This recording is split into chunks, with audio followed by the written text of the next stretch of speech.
Oh, so it's Caracas now, and we're not doing anything about it. Ask anyone who owns a business in downtown Los Angeles, in Beverly Hills even. It's completely out of control.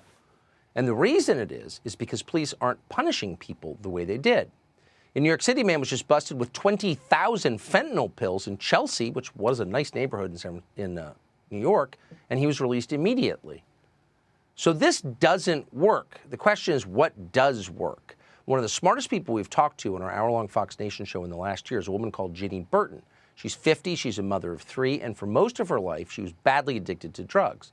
And while addicted, she committed a slew of crimes, car theft, she even shot somebody. She racked up 17 separate felony convictions and served 3 separate terms in prison. And then she did something that too many do.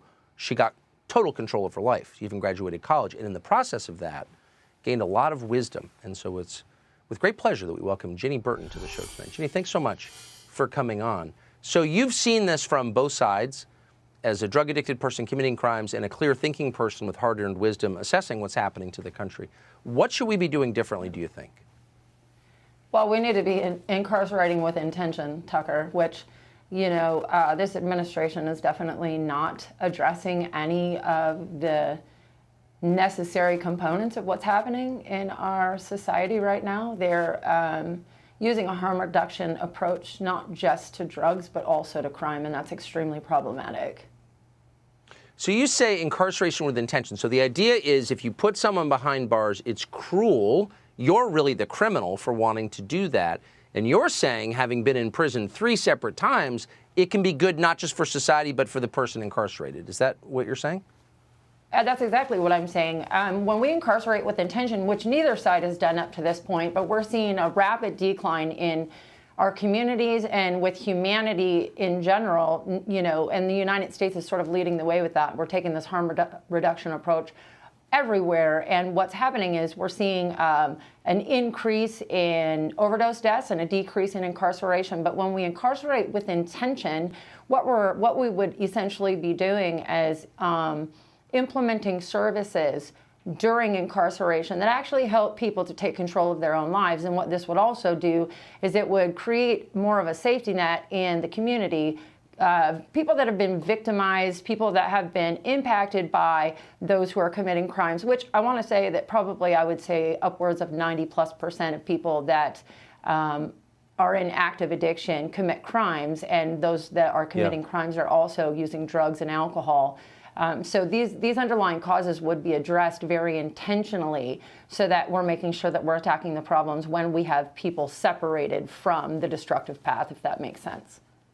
So addiction means crime, not just because you're breaking the law by using drugs, but you are driven to crime. So my question, really simple to you, do you think you ever would have gotten better as a drug addict, and you were definitely a drug addict, would you have gotten better if you hadn't been incarcerated? No, and I'll be honest with you, I'm extremely grateful in this moment that that incarceration was an option for me, because if I was using today with the policies that are in place right now, I wouldn't be where I am. We're denying people an opportunity to actually thrive and to get their lives back. What I can tell you about my own experience is that I didn't have the necessary skills to navigate society. And if not for that separation, I wouldn't have been able to accumulate the different kind of services that I did in order to get me to where I am today. So when we know, and we've gained a lot of intel over the last number of decades since the famous 1994 crime bill, which was authored by Joe Biden, in case people don't know, that exacerbated incarceration in this nation, and it also pulled services out of our carceral systems. And so, so we have a lot of information at this point of what is needed, but we're denying people that opportunity. We went from one end of the pendulum all the way over to this other side. Harm reduction is inaction. And inaction is actually an action. And what it is sending a message that no lives matter in this nation.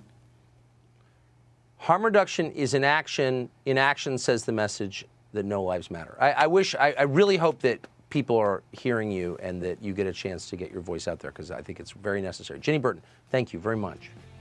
Thanks, Tucker. Subscribe to the Fox News YouTube channel to catch our nightly opens, stories that are changing the world and changing your life. From Tucker Carlson Tonight.